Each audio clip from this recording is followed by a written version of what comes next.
Our next award, Lifetime Award.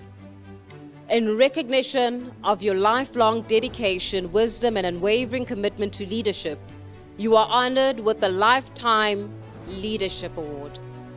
Throughout your esteemed career, you have exemplified the highest standard of integrity, mentorship, and service, leaving an indelible mark on all those you have inspired and guided along the way. And the Lifetime Leadership Award of the Year goes to Stavros Nicolaou.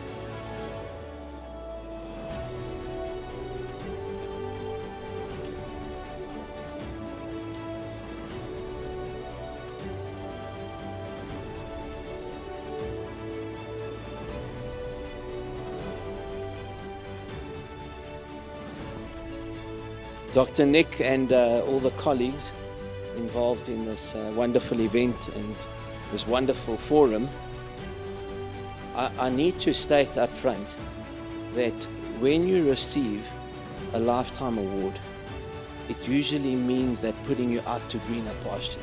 Okay.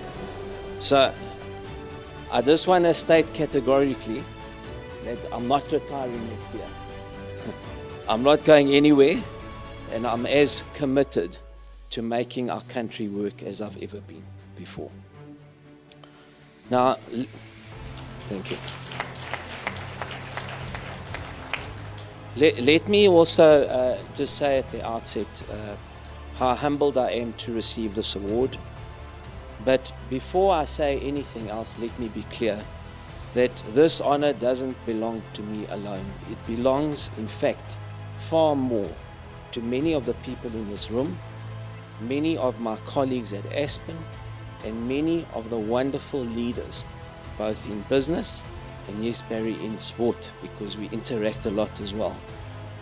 It belongs to many, many people out there. I just saw how wonderful our business community was during COVID, how we set up business for South Africa, and we made such a deep and meaningful difference and saved many lives and livelihoods. So this Lifetime Achievement Award is not for me, Nick. It is for the whole business community out there. Now, I'm also particularly pleased to see that most of the recipients of this year's awards are women. So,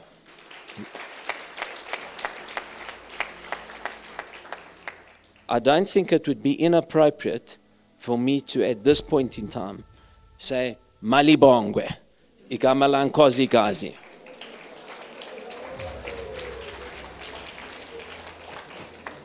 I do want to say a few things about leadership, however, this evening. Let me start off with vision. I think vision has always been my starting point. I believe that any leader's most sacred duty is to give their team something worth moving towards, a destination that inspires and a purpose that endures beyond the grind of day-to-day activities. Trust has been one of my greatest currencies. Without trust, colleagues, authority is just pressure. Real leadership earns willing fellowship. And I've been extraordinarily blessed, both within Aspen and also in the broader business community, to work with people who have been so trustworthy. The trust is not something that I've ever taken lightly.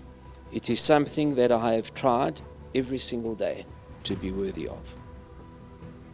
I pray that through my leadership, people have grown, that they have succeeded, that somewhere, Barry, like you mentioned, Elerato, we once heard about it in Swala. I wasn't so sure about that. Okay, but someone is living a better professional life because of the environment we have built together. That would mean much more to me than any award or lifetime achiever can. Responsibility, ladies and gentlemen, is a word that I've taken seriously all my life. I've never redirected blame when I was in charge, and when things went wrong, and sometimes they did, more often than I thought, I absorbed them, adapted, and moved forward. I'm proud of that, not because it was always easy, but because it was the right thing to do at the time.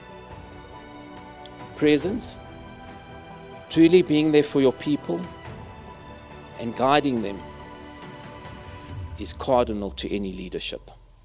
I've always tried to understand their fears, their motivations, and their untapped potential. Leadership without genuine human connection is just management, and managers are not leaders.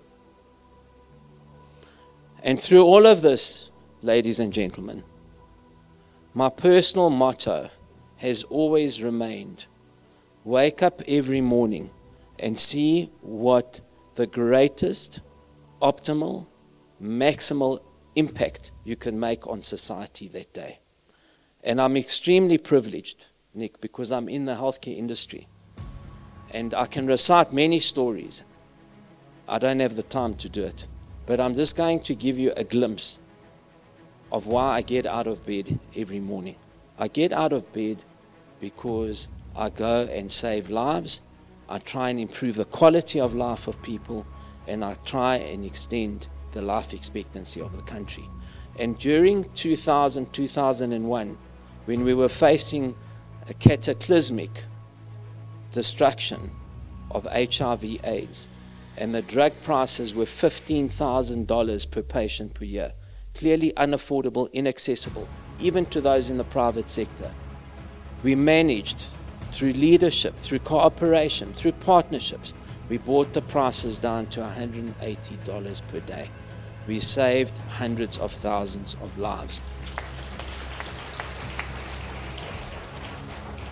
We do this because I live that mantra every day of my life. I get out of bed, and how am I going to improve the quality of life? How am I going to save lives? And how am I going to increase the life expectancy of the country? Now, in conclusion, colleagues, ladies and gentlemen, Nelson Mandela once said, "It is better to lead from behind and to put others in front, especially when you celebrate victory. You take the front line when there is danger, and then you remove yourself to the back when there is victory." And that is the type of leadership that people appreciate.